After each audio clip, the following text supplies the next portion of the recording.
Сайн үзэгчдээ төвцөг мэдээллийн хөтөлбөр даваа гарагийн дугаарыг хүрэхэд бэлэн боллоо. Хөтөлбөрийн ихэнд мэдээллийн хураангуйд анхаарал хандуулна. Засгийн газраас 2026 оны хөтөлбөр эрхлэлтийг дэмжих жил болгон зарлалаа. Авилгатай тэмцэх газрын дээрэгдэх олон нийтийн зөвлөл улсын их хурлын гишүүнийг эгүүлэн татах тухай хуулийн төслийг дэмжлээ. Ерөнхий сайд эрчим хүчний салбарыг тогтворжуулах чиглэлээр үүрэг өглөө. 20 минутын хот төслийн хүрээнд баг шимч нарт 10% урьдчилгаатай 15 жилийн хугацаатай ипотекийн зээл олгоно. Америк нэгдсэн улсын цэргийн баазуудад өгч буй Ираны цохилтод ойрох дурандын орнууд өртөж байна. Ираны төр удирдлагын зөвлөл хуралдлаа. Дональд Трамп Ираны эсрэг цэргийн ажиллагаа 4 хоногийн хугацаанд үргэлжиж магадгүй гэж мэдгдлээ.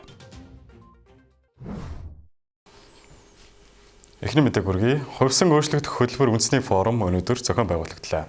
Ерөнхий сайд зандагчдаар форумд оролцох үеэрээ засгийн газрын зүгээс 2026 онд ажлын байрыг нэмэгдүүлж, ур чадварын шинэ бодлого хэрэгжүүлнэ гэдгийг мэдгдлээ. 2026 оны хөтөлбөр эрхлэлтийг дэмжих жил болгон зарласантай холбоотойгоор хөтөлбөр эрхлэлтийн шинэ эринд бид бэлэн үү арга хэмжээг зохион байгуулж, хөтөлбөрийн зах зээлийн өнөөгийн нөхцөл байдал, цаашдын чиг хандлага, тулгымцсан асуудлыг хэлэлцэж, тус арга хэмжээнд ерөнхий сайд зандагчдаар оролцож, технологийн хөгжил, автоматжуулалт, хиймэл оюун ухаан, хөтөлбөрийн зах зээлд хүчтэй нөлөөлж өг онцлон шинэ ур чадвар эзэмших, насан туршийн боловсролыг дэмжих бодлого шаардлагатай байгааг тэмдэглэлээ. Тэрбээр засгийн газраас залуучууд, эмэгтэйчүүд, ахмад настуудын ажлын байрыг нэмэгдүүлэхэд онцгойлон анхаарч, хөтөлбөрийн зах зээлийн өөрчлөлтөд нийцсэн бодлого хэрэгжүүлэхээ мэдгдлээ. Мөн боловсрол хөтөлбөр эрхлэлтийн салбарын уялдаа холбоог сайжруулж, хиймэл оюуны нөлөөгөөр үүсэх боломж, эрсдлийг бодлогоор зохицуулах шаардлагатайг дурдлаа. Хөтөлбөр эрхлэлтийг эхэндээ зөвхөн залуучуудын хөтөлбөр эрхлэлтэд онцгой анхаарч байсан бол өнөөдөр бүх насны хөтөлбөр эрхлэлтэд анхаарал тавих заашгүй шаардлага үүссэн гэж үзээд залуучуудын хөтөлбөр эрхлэлтийн биш нийтдээ хөтөлбөр эрхлэлтийн жил болгож зарласан. Хөтөлбөр эрхлэлтийн жил нь залуучуудын хөтөлбөр эрхлэлтийн бодлого. За энд бол одоо боловсролын тогтолцооноос ахуулаад тэтгэврийн шатанд хүртэл энэ залуучуудыг яаж нэгдсэн бодлогоор хөтөлбөр эрхлэлтийг нэмжих вэ гэсэн. За хоёрдугаарт эмэгтэйчүүдийн хөтөлбөр эрхлэлтийн асуудал, гуравдугаарт ахмадуудын хөтөлбөр эрхлэлтийн асуудал гэсэн. Ийм гурван салбар бодлоготойгоор энэ жилийн хөтөлбөр эрхлэлтийн дэмжих бодлогыг хэрэгжүүлж, хууль эрх зүйн болон шаардлагатай бусад өөрчлөлтүүдийг хэрэгжүүлэхээр төлөвлөж байна. За энэ дотроо мэдээж нийгмийн даатгалын шимтгэлийн асуудлаас ахуулаад за зээлийн хүүгийн асуудал хүртэл за тэр дотор тэтгэврийн наснаас ахуулаад залуучуудын хөтөлбөр эрхлэлтийг дэмжих, ажлын байраар хангах, төр хувийн хөвшил, олон нийтийн байгууллагуудын хамтын ажиллагаа гэсэн юм зохис шийдвүүдийг гаргах ёстой. 2026 оны хөтөлбөр эрхлэлтийг дэмжих жил болгон зарласантай холбогдуулан Монгол Улсын засгийн газраас хөтөлбөр эрхлэлтийг нэмэгдүүлэхэд бодлого, үйл ажиллагааны уялдаа холбоог хангах, ажил олгогч, ажилтнанд ээлтэй эрх зүйн орчныг бүрдүүлэх, иргэдийн амжиргаанд бодит ахиц гарах тодорхой алхмуудыг авч хэрэгжүүлнэ. 2026-аас 2030 оны хөгжлийн үндсэн чиглэлд хөтөлбөрийн зах зээлийн эрэлттэй нийцсэн хүний нөөц бэлтгэх, хөтөлбөрийн харилцаа, цалин хөлс, нийгмийн даатгалын уялдааг сайжруулах, зохистой хөтөлбөр эрхлэлтийг дэмжих, дундаж давхаргын эзлэх хувийг нэмэгдүүлэх зорилтыг тусгасан байна. Үүнийг хэрэгжүүлэх хүрээнд эдийн засгийн өсөлтийг иргэдэд хүртээмжтэй хүргэх 300 хоногийн ажлын төлөвлөгөөг баталж, орлого, амжиргааг хамгаалах, бизнесийн таатай орчныг бүрдүүлэхэд чиглэж өгөх засгийн газар онцолжээ. Харин гэр бүл хөтөлбөр нийгмийн хамгааллын сайд Аббакер 2026-аас 2027 онд хэрэгжүүлэх хөтөлбөр эрхлэлтийг дэмжих хөтөлбөрүүдийг баталсан талаар мэдээллээ. Үүнд мэрэгжлийн сургалт, хөтөлбөр эрхлэлтийн үйлчилгээ, ахмад настай, хөгжлийн бэрхшээлтэй иргэдийг дэмжих, жижиг зээл, санхүүгийн дэмжлэг олох зэрэг арга хэмжээ багтжээ. Одоогийн нийгмийн халамжийн тэтгэмж, тусламжийн зорилго нь ядуурл эмзэг байдлыг бууруулахад чиглээгүй. Мөнгөнд тэтгэмж давамгаалсан халамж хүртэгчээс хөтөлбөр эрхлэгч болох зарчмыг нэвтрүүлээгүй. Халамжийн ба хөтөлбөр эрхлэлтийн бодлого тус тусдаа хэрэгжиж байгаа асуудлыг шийдвэрлэж, халамжаас хөтөлмөрт бодлогыг бодитоогоор хэрэгжүүлэх хууль эрх зүйн орчныг бүрдүүлэхээр нийгмийн халамжийн тухай хуулийн шинжилсэн найруулгын төслийг мөн боловсруулан бэлэн болгоод байна. Хөтөлбөр эрхлэлтийг дэмжих жилийн хүрээнд хэрэгжүүлэх бодлого арга хэмжээний үр дүнд хөтөлбөр эрхлэлт нэмэгдэж, хөтөлбөрийн зах зээл идэвхжсэн зорилтод өрх иргэний амжиргаа хөтөлбөр эрхлэлтэд бодиттой ахиц гаргана гэж найдаж байна. Түүнчлэн хөлбөр эрхлэлийг дэмжих тухай хуулийн шинжилсэн найруулгыг боловсруулж байгаа бөгөөд зорилттой бүлгийн наривчлах, кейс менежментийн аргачлал нэвтрүүлэх хөлбөрийн зах зээлийн мэдээллийн нэгдсэн тогтолцоог их өгөгдөл суйрлуулах, төр хувийн хвшлийн хамтын ажиллагааг өргөжүүлэх, хяналт үнэлгээг сайжруулах чиглэлд анхаарч байгаагаа мэдгдлээ.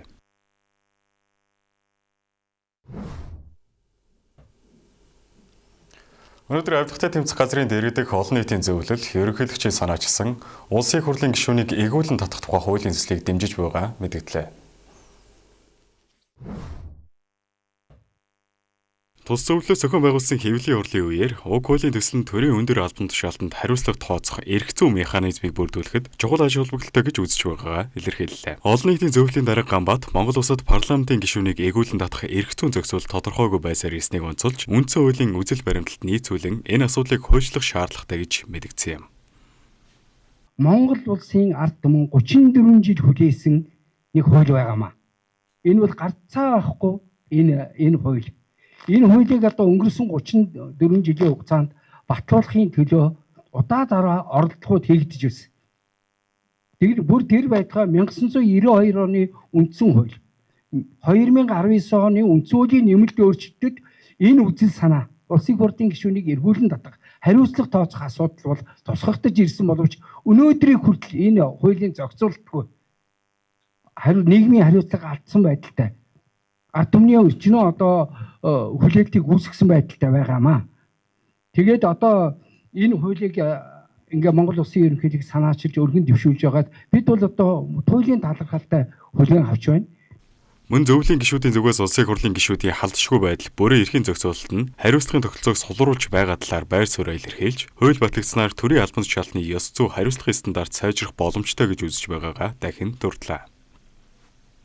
Тэгвэл өнөөдөр хуулийн өмнө бүгд иргэн бүр тэгш эрэхтэй байх нэг үндсэн хуулийн чинь даалт хаана байна вэ? Яагаад ингэж их хурлын гишүүн зөвхөн нотлох баримттайгаа гэмт хэргийн газар дээр л одоо баригдсан бол шалгуулна. Бусад хүн болохоор жирийн иргэд болохоор өөр байдлаар гээд эннээсээ өгсүүлээд өөрсдөө энэ хуулиараа өөрсдийгөө хамгаалах, улам цаашаа хулгай луураа үргэлжлүүлэх энэ эрхээ одоо хуульчлаад өгчихсөн. Нэг өсөндөө хуулийн дагуу хулгай хийж байна. Энийг одоо бүхэл бүтэн юм хууль эрх зүйн орчныг нь бий болгох нь зүйтэй гэж үзээд бидний хувьд бол олон нийтийг төлөөлж авилгатай тэмцэх газрын дэргэдэх олон нийтийн зөвлөлд ажиллаж байгаа хүмүүсийн хувьд энэ дээр бол шахалт шаардлага, хяналтаа тавьж, шахалт шаардлага тавьж ажиллана гэдгийг бас олон нийтэд хэлэх байна. Олон нийтийн зөвлөлийн энэхүү байр суурь нь парламентын гишүүдийн хариуцлагын тогтолцоог боловсронгүй болгох, иргэдийн хяналт, оролцоог нэмэгдүүлэх шаардлагатай гэсэн асуудлыг дахин хөндөж, уг хуулийн төслийн хэлэлцүүлгийг эрчимжүүлэхэд чиглэж байна.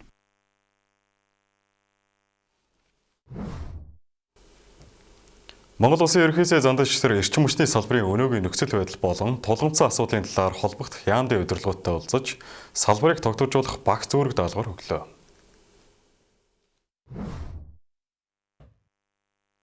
Ерөнхий сайд уулзалтын эхэнд улс орны эрчим хүчний хараа тус байдлыг хангах шийдвэрлэх үүрэгтэй 7-ны 5-р цэглэх станц төслийн явцтай танилцлаа. Тус станцын газар шуурны ажил өнгөрсөн 7 хоногоос албан ёсоор эхэлж одоогоор өргөмжлөгийн шатны бэлтгэлүүд хангагдаад байна. Албаны их сурвалжийн мэдээснээр эх 4-р сарын 1 гэхэд станцын үндсэн байрлалын өгсрэлтийн ажил эхлэх бөгөөд энэ нь сүүлийн хэдэн 10 жилд хийгдээгүй том хэмжээний эрчим хүчний бүтээн байгуулалт болохыг онцоллоо. Мөн уулзалтаар Баянгийн 660 мегаваттын хүчин чадалтай цахилгаан станцын төслийн явц болон Улаанбаатар хотын цахилгаан түгээх сүлжээний өргөтгөл шинжилгээний асуудлыг наривчлан хэлэлцлээ. Нийслэл хотын хүн амын төвлөрөл нэмэгдхийн хэрээр эрчим хүчний ачаал дээд зэгтээ хүрээд байгаа тул түгээх сүлжээний найдвартай байдлыг дэвшлүүлэх нь нэн тэргүүний зорилт болоод байгаа юм. Ерөнхий сайд зандагчдаар эрчим хүчний салбарын санхүүгийн чадвар болон техникийн бэлэн байдлыг сайжруулахын тулд дунд хугацааны арга хэмжээний тогтоолын төсөл боловсруулж, энэ сарда Багтаан засгийн газрын хуралдаанд танилцуулахыг салбарын сайд нарт үүрэг болголоо. Тодорхойлбол тэргүүн шадар сайд өгөөд эдийн засаг хөгжлийн сайд инх баяр, эрчим хүчний сайд Чойжил Сүрэн, сангийн сайд Жавхлан нарт бүтээн байгуулалтын санхүүжилтийг шуурхайлах, салбарын эдийн засгийн доктортой байдлыг хангах чиглэлд хамтран ажиллахыг даалгасан юм. Ийхүү засгийн газраас эрчим хүчний салбарыг иж бүрэн шинжлэх, шинэ их усруудыг ашиглалтад оруулах ажлыг эрчимтэй эхлүүлээд байна.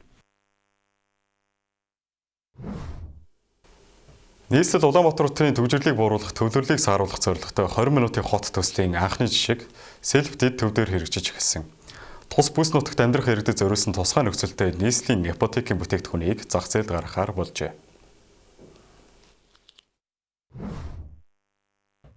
Хотын төвчрлийг бууруулж нэг төвд хотоос олон төвд хот руу шилжих стратегийн томоохон алхам болох 20 минутын хот төсөл сэлбэдэд төвөөс эхлэн бодит ажил хэрэг болж байна. Энэхүү үзэл баримтлалын гол зорилго нь иргэд гэрээсээ гараад ердөө 20 минутын дотор явган алхах, дугуйгаар зорчих, эсвэл нийтийн тээврээр өөрчлөлтөнд сургууль, цэцэрлэг, эмнэлэг болон ажлын байранд хүрэх боломжтой амьдралын таатай орчныг бүрдүүлэхэд оршиж байгаа юм. Төслийн хүрээнд сэлбэдэд төвийн 158 гектар талбай дахин төлөвлөлт хийгдэж, эхний ээлжийн 3800 айлын орон сууцны байрлагын ажил 2027 оны 3 дугаар улиралд ашиглалтад орохоор төлөвлөгдөд байна. Энэ бүсэд олох ипотекийн зээлийн тусгай нөхцөлийн талаар хотын дарга танилцууллаа. За энэ дөр бид нар нэлээд удаан ажилласны эцэст ипотек гаргаж болох юм байна гэдэг шийдэл төрсөн. Бүтээгдэхүүн аягүй ойлгомжтой. Зөвхөн эхний ээлж нь сэлб төв дээр хэрэгжинэ. Эмч багш нарт 10% урьдчилгаатай. Бусад хүмүүст 20% урьдчилгаатай. Зөв 8% тай 15 жилийн хугацаатай. Эхнэр нөхөр хоёрт заавал өгнө. Салах юм бол ипотек биш түрээсийн гэрээ болж хуурна гэсэн ийм хөшүүрхтэй.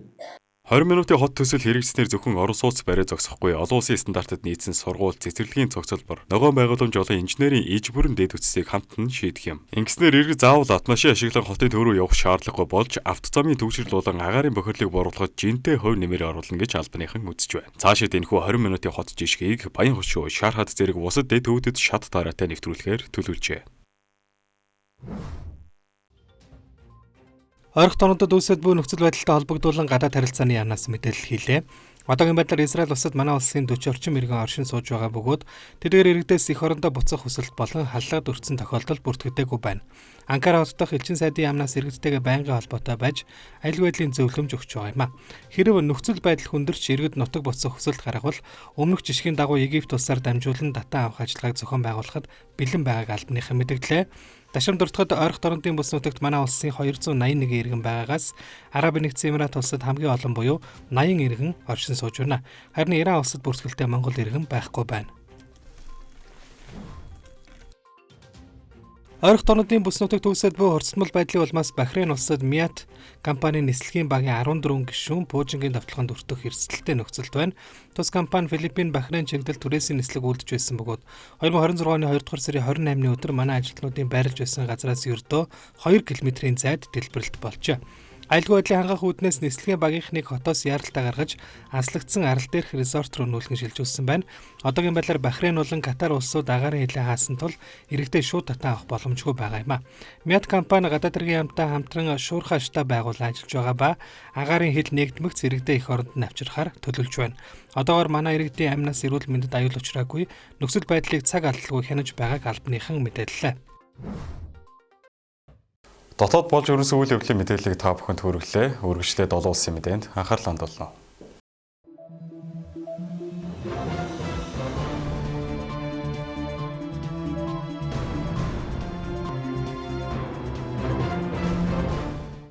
Арамдрын үзэгчтэй төвцөн мэдээллийн хөтөлбөр олон улсын мэдээгээр үргэлжилж байна. Ингээд өнөөдөр та бүхэндээ ойрхон торондод үүсэж байгаа хурцлмал нөхцөл байдлын талаарх мэдээллийг хүргэхээр бэлдлээ.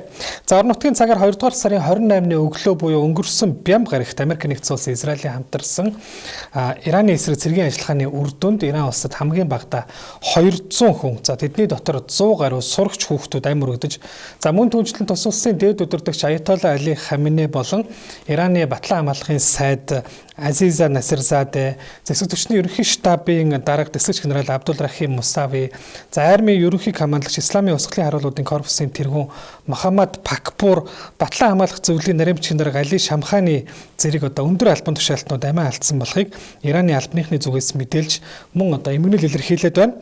За Ираны дээд удирдагч амиа алдсантай холбогдуулан улс орон даяар 40 хоногийн гашуудал зарлж энэ 7 хоногт төрийн байгууллагууд ажиллахгүй хаалгаа барихаар болсон юм а. Бям гарагт эхлүүлсэн Operation Epic Fury хэмээх тусгай ажиллагааны хүрээнд өгч байгаа Америк нэгдсэн улсын цохилтод Тегеран зэрэг Ираны томоохон хотод өртсөн бөгөөд Иран даяар 2000 орчим байд цохилт өгсөн байна. Үүний хариуд Ираны зүгээс ойрхон тонод дахь Америкийн бүхий л цэргийн бааз Ираны хууль ёсны бай болж байгаа гэдгийг мэдэгдэж Исламын хувьсгалын харуулуудын корпус бүс нутаг дахь Америкийн 20 гаруй цэргийн объект болон Израиль дахь байд пуужин дроны цохилт өгч эхлүүлээд байгаа ба энэхүү цохилтын улмаас Америкийн цэргийн баазууд байрладаг Арабын нэгдсэн Эмират улс, Бахрейн, Катар, Кувейт, Йордан, Израиль зэрэг улсуудын хотууд өртөөд байна. Тодруулах юм бол Арабын нэгдсэн Эмират улсын Дубай хотын Али Жибел бомбд, Катарын нийслэл Доха, Бахрейний нийслэл Манама хот, Израилийн Бейт Шимеш зэрэг хотууд цохилтод өртөөд байна.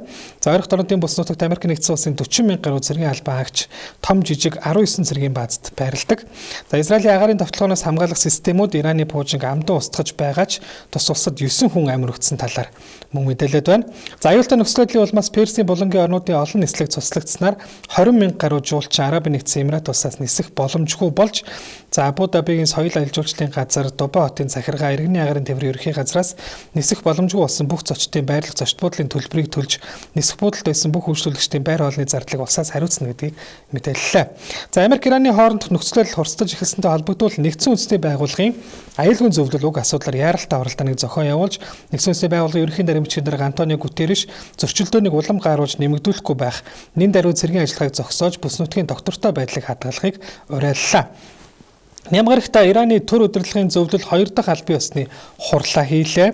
Ираны ерөнхийлөгч Масуд Пезешкиан, шүүх засаглалын тэргүүн Галим Хосейн Мохсени Ээ, үндсэн хуулийн цэцгийн үүрэг гүйцэтгэгч хамгаалагчдын зөвлөлийн гишүүдийн нэгээс бүрдсэн 3 хүний бүрэлдэхүүнтэй зөвлөл Иран улсыг төр хугацаанд удирдна гэдгийг тус улсын төрийн хэвлэлүүд мэдээлээд байна. Өөрөөр хэлбэл уг зөвлөл Ираныг захирч байсан Али Хаминеи үүргийг төр хугацаанд гүйцэтгэж, за 88 нөлөө бүхий шашны номлогчоос бүрдсэн сэцтийн зөвлөл шинэ удирдагчийг сонгох хүртэл улс орныг удирдахаар болоод байгаа бол Ираны дараагийн дээд удирдагчийг ойрын 2 өдрийн дотор сонгоно гэдгийг Ираны гадаад хэргийн сайд Аббас Аракчи мэдэгдлээ. За эдгээр Хаминеийн залгамжлагчаар хэн сонгогдох нь одоогоор тодорхойгүй байгаа ч тус улсын шашин үзэл санаа улс төрийн хамгийн нөлөө бүхий удирдагчдын нэг шийт шашны өндөр түвшний зүтгэлтэн Ираны үндэсний шашны семинарын захирал Алиреза Арафид дээд удирдагчийн албан тушаалыг богино хугацаанд шилжүүлж магадгүй гэсэн мэдээллүүд мөн цацагдаад байна.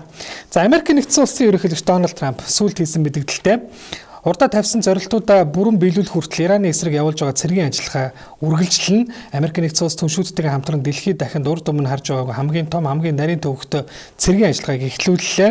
Цэргийн ажиллагаа ойролцоогоор 4-7 хоногийн турш үргэлжилж магадгүй, эсвэл түүнээс ч бага хугацаа шаардагдаж магадгүй. Энэ бол цэргийн ажиллагааны цагийн хуваарийн талаарх засгийн газрын одоогийн үнэлгээ гэж мэдэгдээд байна. За Нямгарагт Америк нэгдсэн улсын зэвсэг түвшний 3 албаагч амиа алдаж 5 хүн шархсан мэдээллийг Америк нэгдсэн улсын талаас өгчүүлсэн бол Дональд Трамп Ираны эсрэг хийж байгаа цэргийн ажиллагааны хүрээнд Америкийн тал цаашид ч илүү хохирол амсах магадлалтай гэдгийг мөн мэдэгдлээ. Тэрээр Ираны 48 өдөрт албан тушаалтай амиа өдөж 9 байлдааны хөлгийг устгасан бөгөөд үлдсэн хөлгүүдэд цохилт өгнө гэдгийг мэдэгдлээ. Нөхцөл байдал хурцсантай холбоотойгоор Европын холбооны гишүүн орнуудын гадаад хэргийн сайд нар яаралтай хуралдахаар болсон бол мөн Их Британи улс Ираны пуужингийн давталгооны эсрэг ойрхон орнууд дахь өөрсдийн цэргийн баазаас Америк нэгдсэн улсад дэмжлэг үзүүлэх боломжтой талаар тус улсын ерөнхий сайд Кир Стармер мэдэгдээд байна. За энэ үеэр Ираны дэглэмийг дэмжигч Пакистан зэрэг улс орнууд дахь Америк нэгдсэн улсын консулын газар руу дайрах үйлдэлүүд гарч байгаа бол Хаминеийн дэглэмийг эсэргүүцэгч Ираны ард иргэд түүний хөшөө дурсгалыг нураах, мөн түншлэн хөлийн чандад ялангуяа барууны орнуудад ажиллаж амьдарч байгаа Ираны иргэд дэглэм нуруу унсан явдлыг тэмдэглэж баярын жагсаал цуглааныг зохион байгуулж эхлэв байна. За харин олон улсын ажиллагчдын зүгээс үүсэж байгаа нөхцөл байдалтай холбоотойгоор дэлхийн хэмжээнд шатхуун түлшний үн өсөх эрсдэлтэй гэдгийг анхааруулж ирсэн бол энэхүү анхааруулга бодит биелэлээ олж даваа гарагт Азийн биржүүдийн арилжаа эхлэх үеэр Brent маркийн газрын тосны үн 13 гаруй хувиар өсөж нэг торхон $82 хүрсний дараагаар бага зэрэг буураад байна. Ажиллагчдын зүгээс мөн дэлхийн газрын тосны тээвэрлэлтийн 20 орчим хувь дамжин өнгөрдөг Ормосын хоолойд газрын тос тээвэрлэгч ачааны хөлөг онгоцууд Ираны хариу давталганд өртөх эрсдэл тулгарч байгаа тул газрын тосны нийлүүлэлтэд таслал үүсэх эрсдлийг мэдэгдэхүйц нэмэгдүүлж байгааг анхаарууллаа. ОПЕК болон түнш орнууд 3 дугаар сарын 1-ний уулзалтаараа олборлолтоо өдөрт 206 мянган торхоор нэмэгдүүлэхээр тохиролцож, энэ нь Америк нэгдсэн улс Иран хоорондын уртсмал байдлаас үүсч болзошгүй нийлүүлэлтийн тасалдлыг хэсэгчлэн нөхнө гэж тооцоолоод байна. За үзэгч та бүхэндээ олон улсын сүүлийн мэдээлэлээс өргөлийн анхаарлаа хандуулсан баярлалаа.